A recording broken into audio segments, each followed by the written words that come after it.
Fala, turma do Mafei, bom dia, boa tarde, boa noite a todos vocês que estão nos assistindo, né? Retomamos aqui o nosso terceiro episódio da série Mitando no Mafei, dicas de bem-estar na comunidade escolar. E hoje eu estou com a Michele Pinson, que é nossa coordenadora pedagógica, com a Thaisa Ferreira, professora de Educação Física da unidade, e temos a Vitória Aparecida Santos, que é nossa aluna do 9º ano, além de mim, que sou o professor Lucas Facchini, né, professor de Educação Física da unidade. Hoje, nós vamos falar especificamente sobre a relação que nós temos com as pessoas, com o nosso estado de espírito, né, e o quanto é importante que nós possamos também manter isso de uma maneira positiva nesse momento que nós estamos enfrentando, que é uma pandemia. Né? Nós estamos aí restritos ao nosso ambiente de casa e é sempre muito importante que nós possamos entender o que nós podemos fazer, né? O que está ao nosso alcance para tentar modificar e trazer a nós, né, ao nosso dia a dia, um estado mais positivo. Então, a primeira dica, né, vai no sentido de tentar buscar um relaxamento. Né? E quando a gente fala em relaxamento, é muito importante que a gente não esqueça que nós não estamos falando de um relaxamento das medidas de prevenção. Né? Pelo contrário, nós estamos vivendo um momento, né, e nós, eu digo, não só aqui na comunidade do Mafei, mas São Paulo e outros países, outras cidades, estão vivendo um momento de retomada, infelizmente, de vários casos do coronavírus, né, justamente porque as pessoas relaxaram, né, mas relaxaram no mau sentido, no sentido de achar que a pandemia já acabou, né, e não é isso que a gente deve fazer.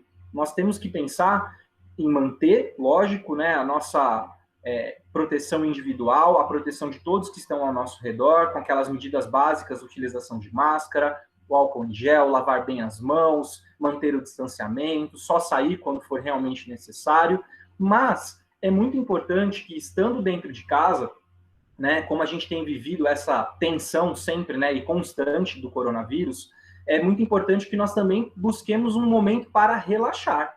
Né? Então, é esse relaxamento que nós estamos falando, tentar buscar uma questão de tranquilidade, de calma. E aí nós trazemos uma dica que fala, né? Ouça suas músicas favoritas e busque relaxar. E é muito importante que nós sempre lembremos, né, o quanto a música tem esse potencial, né, para poder relaxar o nosso corpo, para poder relaxar a nossa mente. Então, eu vou trazer, num primeiro momento, o inverso, o quanto a gente pode ficar tenso por conta de uma música. Vou dar um exemplo que eu acredito que todo mundo aqui já tenha visto. Lembra daquela música do Plantão da Rede Globo?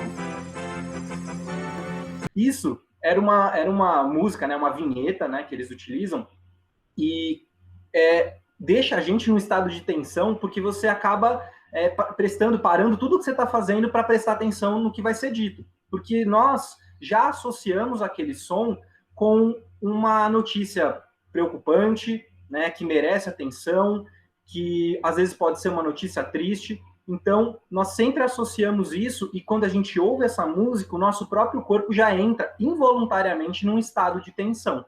Então, desse modo, a gente já começa a entender o real potencial que uma música, um som, pode ter no nosso dia a dia. Mas a gente está falando aqui em relaxar e não em ficar mais tenso. Então, para isso, é importante que a gente pense pelo lado oposto, né? Qual é o tipo de música que faz com que você consiga relaxar, que te traz tranquilidade, que te deixa mais animado, mais disposto, né, para realizar suas atividades do dia a dia? E isso não tem uma fórmula. Cada um escuta um determinado tipo de música, um gênero musical, né, que vai te atrair mais, que vai fazer com que você se sinta melhor. Né, a gente vive numa comunidade de samba, né, a gente tem aqui a Vitória, né, um exemplo nato aí da nossa comunidade, né, de representatividade dentro do samba, né, que pode até, inclusive, vai falar para a gente um pouco mais sobre essa vivência, o quanto isso pode influenciar no dia a dia dela, enfim, né, que nos traz, pelo menos, né, a mim traz essa sensação de disposição, de ânimo, de alegria, de euforia, né? Eu acho que é um tanto impensável você escutar o barulho um barulho, né, que eu digo de toque de uma escola de samba e você achar que você vai ficar parado, né? Acho que é uma questão de o corpo mesmo, ele começa a responder sozinho, né? A gente começa a bater o pezinho ali do lado, quando vê já está batendo uma palma, o quadril já começa a balançar, e é isso, né? É esse estado, né, de espírito que contagia realmente para a gente poder entender o quanto essas representações de música, enfim, os diferentes gêneros musicais nos trazem, né, sentimentos diferentes e diversos. E o quanto isso pode, né, estar no nosso dia a dia, né? O quanto nós temos, a partir desse momento que a gente sabe que tem muitas plataformas que a gente consegue ter acesso à música, né, ou até mesmo tocar música, né, usar e tocar um instrumento musical, o quanto nós podemos ter o controle desse estado de espírito a partir da nossa relação com a música.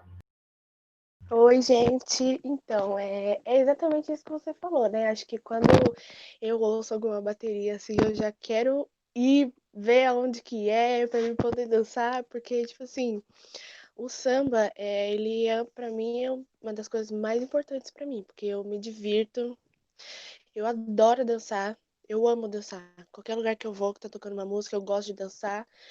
E, inclusive, se for samba, entendeu? E, tipo assim, desfilar é muito legal. Porque, assim, um dos instrumentos que eu mais me identifico é o tamborim e o repinique. E se eu ouço, eu já quero dançar no ritmo deles, entendeu? Então é uma das coisas mais importantes. Acho que é muito legal fazer o que a gente gosta. E é uma forma de relaxamento pra mim também. Sambar, dançar, é um ritmo que eu gosto muito. Então, pra mim é muito importante. Importante a gente trazer essa vivência mesmo, né? Eu acho que muitos da nossa comunidade vão se identificar porque fazem parte, né? Ou tocando, ou desfilando, ou acompanhando mesmo, que seja, né? Os desfiles, os ensaios, estar, né? Isso faz parte da nossa comunidade. Essa vivência do samba faz muito parte da nossa comunidade. Então, é fundamental que a gente consiga entender o que isso representa no nosso corpo, né? A Michelle queria comentar também. Michelle, pode ficar à vontade. É que eu só ia falar assim que eu acho que a música, no geral, o samba, pelo menos, quando começa a batida da bateria, parece que entra em compasso com o nosso coração, assim. Já dá aquela acelerada, causa aquela emoção, euforia. Eu acho que a música tem esse poder de mexer com tanto com os nossos sentimentos, quanto até ter desdobramento no nosso corpo mesmo, na nossa sensação física, né? Se é uma música mais calma, traz, acho que essa coisa, né, que relaxa. E quando é mais agitado, a gente já fica, já acaba se agitando, tendo mais euforia. Eu acredito que, não sei, no samba, por exemplo, tem essa vertente que parece que entra no compasso já e a gente já começa a ficar agitado e não consegue ficar parado de, de engajar mesmo as pessoas, de unir, de já deixar a gente, né, num estado mais eufórico, de alegria. É isso, né? A gente está falando sobre o potencial que essas músicas, né? O quanto a música em si consegue mudar o nosso estado de espírito. E aí eu acho que realmente, né? Nessa situação que nós vivemos, a gente precisa, né? Em meio a tantas notícias ruins, tristes, que às vezes acabam nos deixando para baixo, né? O que está ao nosso controle muitas vezes é isso, né? Você colocar uma música que vai fazer pensar de uma maneira mais positiva, fazer com que o seu corpo sinta e receba uma outra energia, né? Então a gente pensa que a música realmente tem esse potencial. E aí a gente fala em relaxar, e às vezes o relaxar não é simplesmente ficar sem fazer nada, pelo contrário, né? Às vezes dançar, né? Fazer as atividades ouvindo uma música torna tudo mais leve, torna tudo mais tranquilo e mais relaxante. Para dar continuidade, nós vamos falar sobre uma segunda dica que também tem um caráter um tanto quanto terapêutico, que é a manutenção do nosso contato com a natureza. E aí é importante que a gente, em primeiro lugar, desmistifique um pouquinho esse contato com a natureza, quando a gente imagina que só dá para estar em contato com a natureza quando a gente vai para uma praia, quando nós estamos em meio a uma trilha, numa floresta, em algum lugar, num parque muito grande, né? O contato com a natureza tá nas coisas simples, né? Em primeiro lugar, é importante que a gente sempre lembre que nós somos natureza, né? Nós temos na nossa alimentação o contato com natureza, né? Nós temos nos animais de estimação que tem, né, que temos em casa, enfim, nós temos a natureza. Nas plantas que estão aí no jardim da sua casa, no quintal, num vasinho, no beiral da janela, né, na rua, isso é natureza. Então, é muito importante que a gente entenda que natureza não é só aquilo que está do lado de fora e nem aquilo que é imenso, gigante. Natureza está presente em coisas muito pequenas. Então, vale a pena a gente ter esse olhar um pouco mais atento a essa natureza em primeiro lugar. um exemplo básico que a gente pode tentar realizar durante esse período de quarentena, de pandemia, é a questão de montar uma horta em casa. A gente comentou na semana passada sobre a questão da alimentação saudável. Realizar uma horta em casa ajuda e muito a você manter uma alimentação saudável. Você consegue, além de modificar, né, o sabor dos alimentos, quando você prepara, né, usando um alimento orgânico que tem um sabor completamente diferencial de um alimento que é processado ou que é um alimento industrializado, né, você também acaba tendo benefícios, né, porque esses alimentos eles são mais nutritivos do que esses outros. Né? O alimento que vem direto da horta, ele tem mais nutrientes do que o alimento que, né, teve uma outra origem. Então, além disso, a gente também tem a vantagem econômica, né? Você economiza a plantar o seu próprio alimento. A gente sabe, claro, né, que não dá para plantar tudo em casa, mas é possível da gente ter experimentos, né, nesse sentido de pegar coisas do dia a dia, temperos, algumas ervas para fazer chá. Então, tem coisas que a gente consegue colocar no nosso dia a dia, né, que realmente vão fazer a diferença, que vão modificar a nossa relação com o alimento, né, com essas possibilidades de natureza que nós temos. Uma outra forma é a gente ter uma floreira, né, cultivar uma flor, né, você conseguir estar ali estabelecendo esse vínculo com um elemento da natureza, né, tendo que ter aquele cuidado, né, exercer o seu cuidado, exercer a paciência que muitas vezes para você cuidar de uma planta e perceber o quanto isso, né, demora para que ela consiga deixar a sua primeira flor, aparecer o seu primeiro fruto. Então, também é uma forma de nós exercitarmos a nossa relação, né, de paciência. Né, algo que a gente tem visto que cada dia a gente sente mais angústia, né, em viver essa pandemia, a gente está desacostumado com o ritmo das coisas, né, que foi modificado. Então, por que não tentar, né, ter a experiência de ter um ervanário, de ter uma horta, de ter uma floreira que seja, né, aí em casa? Então, são possibilidades que nós temos para lidar com esse contato com a terra, com a natureza, e poder entender, claro, né, a metáfora que contém isso, né, o quanto a gente está cuidando de nós mesmos também ao estabelecer esse vínculo e essa relação.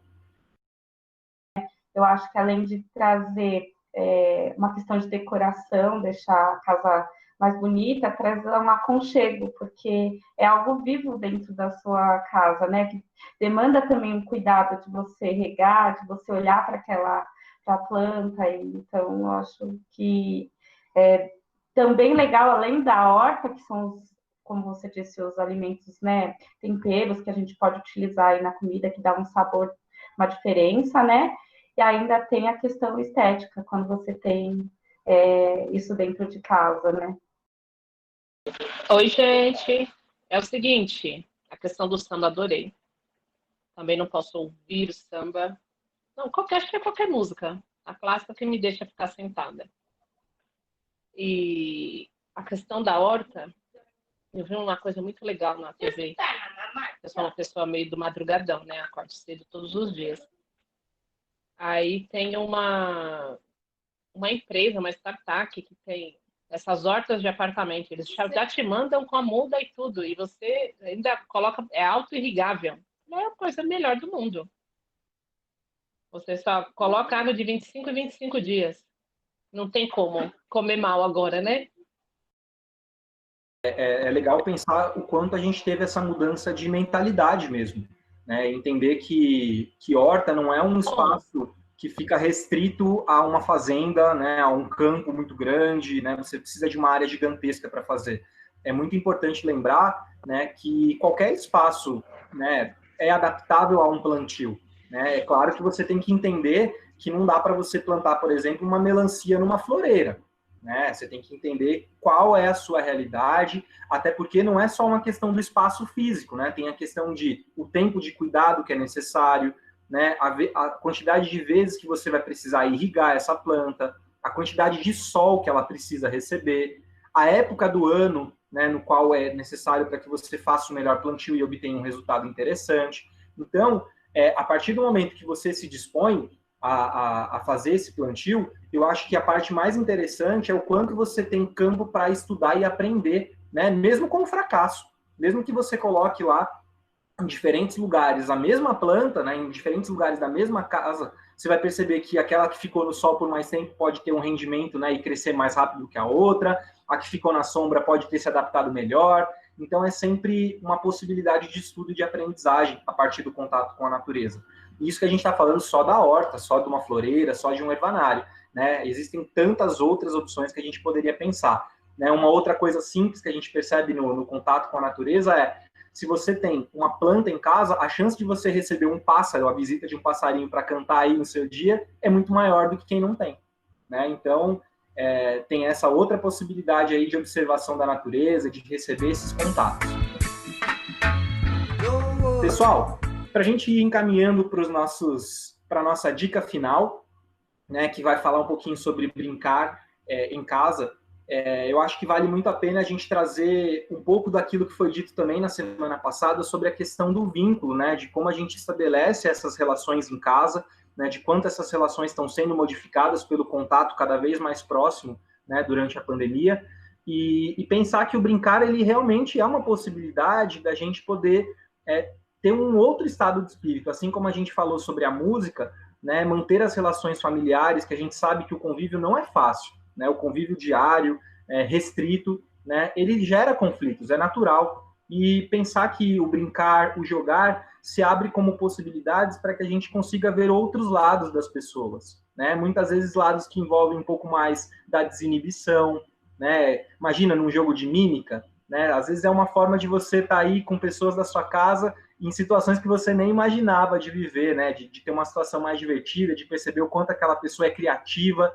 né? E valorizar outros aspectos que às vezes se passam batido, né, no dia a dia. Então, pensar também em como a gente pode aproximar gerações, né? Eu, por exemplo, aqui em casa tenho experiência de estar próximo aqui também aos meus avós, então, sempre que eu tenho uma experiência de um jogo de tabuleiro, alguma coisa diferente, eu procuro, né, fazer isso, jogar, e aí tem uma história também que diz, né, se você consegue explicar alguma coisa, testa com a sua avó, se ela entender é porque você realmente sabe explicar alguma coisa. Então, é sempre um parâmetro importante, né, para a gente poder entender o quanto essas relações se fortalecem a partir do brincar, né, e o quanto as pessoas também se dispõem, se despem, né, dessa casca, muitas vezes, quando a gente fornece a oportunidade de brincar. E será que o pessoal ainda está muito restrito ao brincar eletrônico, né, que cada vez mais tem avançado, né, sobre o brincar tradicional, com jogo de tabuleiro, com prática corporal, enfim?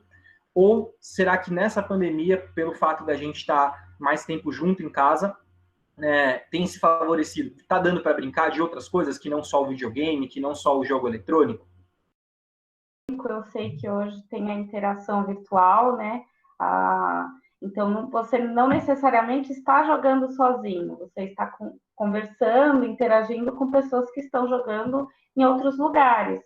Mas hoje eu ainda acredito que ainda seja dentro de jogos e brincadeiras é o principal elemento que as pessoas utilizam, né? Pensando aí, se falar, você brinca de quê? Provavelmente vai falar que é no videogame. E eu acho que o adulto ele se restringe a gente parece que quando deixa de adolescência a achar que brincar é perder tempo, né? Tirando aqueles que continuam com o costume de jogar os videogames, ou joguinhos de celular, enfim, hoje em dia tem múltiplos aí, ele se restringe a essa fala, não, brincar é perder tempo, e não, na verdade não, né?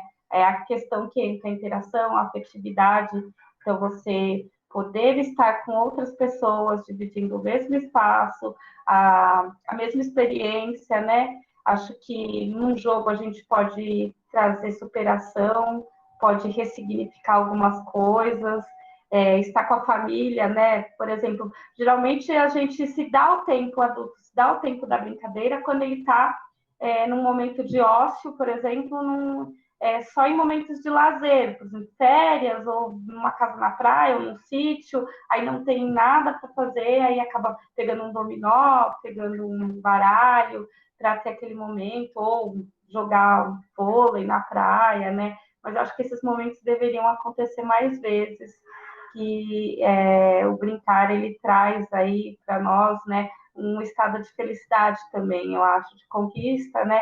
E essa interação, sempre interagir com o outro ali, pessoalmente, eu acho que é uma coisa muito importante. Mas ainda acho, respondendo essa pergunta, que o brincar, nesse momento, está vinculado aos jogos virtuais. A gente percebe isso, né, no dia a dia, o quanto essa virtualização mesmo, né, do brincar tem se estabelecido.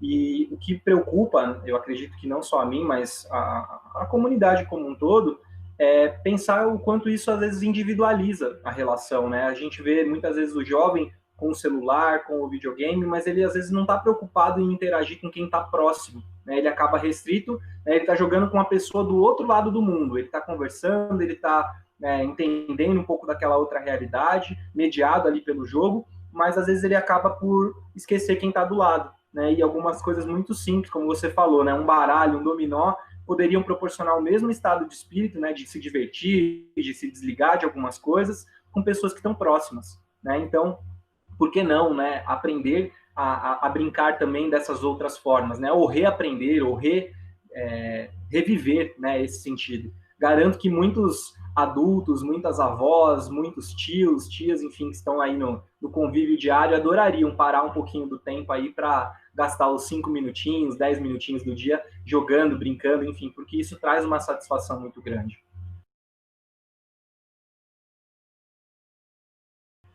Pessoal, vamos chegando ao momento dos finalmente. Eu acho que esse nosso encontro, né, a coisa, a toada, né, que a gente levou foi justamente pensar o quanto nós temos possibilidades para tentar fazer algo diferente no nosso dia, né, estabelecer novas relações, mesmo que a gente ache, né, em algum momento que é complicado, nós percebemos que através dessas 3 dicas, coisas muito simples, né, é uma questão de mudança de olhar. Acho que em coisas muito simples a gente consegue ter o controle um pouco maior sobre o nosso estado de espírito, não se sentir apenas afetado negativamente por essa situação de restrição de convívio, né, restrição de não poder sair, mas pensar em valorizar principalmente quem está conosco, né? Acho que todas as dicas vêm nesse sentido, né? Tanto a natureza que está conosco, as pessoas que estão conosco e nós mesmos, né? A nossa própria consciência, o nosso próprio estado de espírito que é indissociável, a gente não consegue nos separar do que nós estamos sentindo. Então, por que não nos proporcionar, né, coisas para nos sentirmos bem nesse momento? Eu acho que é nesse sentido que nós trazemos essas 3 dicas aí, principalmente. E tem uma imagem que eu acho muito interessante, se eu conseguir até na internet, eu vou colocar no card aqui, que é o famoso "tá tudo bem", né? É um tatuzinho, e aí ele mostra pra gente que tem dias que realmente a gente não tá legal, né? E no meio dessa pandemia, com tantas restrições, com tantas coisas negativas, tá tudo bem realmente você não se sentir bem em alguns momentos. Agora, procure não viver isso de uma maneira mais intensa do que os bons momentos. Acho que é nesse sentido que a gente vem trazer as dicas desse nosso episódio, tá certo? Espero que vocês tenham gostado, né, que vocês aproveitem todas essas dicas. Se puderem, comentem aí a respeito, né, do que vocês têm feito para manter esse estado de espírito, quais são as brincadeiras, quais foram os contatos que vocês têm buscado para amenizar aí o dia a dia durante a pandemia. Queria agradecer a Michele, a Vitória, a Taisa, que estão aqui conosco nesse episódio, e agradecer a cada um de vocês que tem nos assistido e colaborado cada vez mais para que a gente valorize, né, os nossos encontros e valorize a nossa comunidade escolar. Pessoal, agradeço a vocês e voltamos ainda com mais um episódio, o episódio final, sobre as nossas dicas de bem-estar na nossa comunidade escolar. Até o próximo. Tchau, tchau. Felicidade é viver na sua companhia. Felicidade é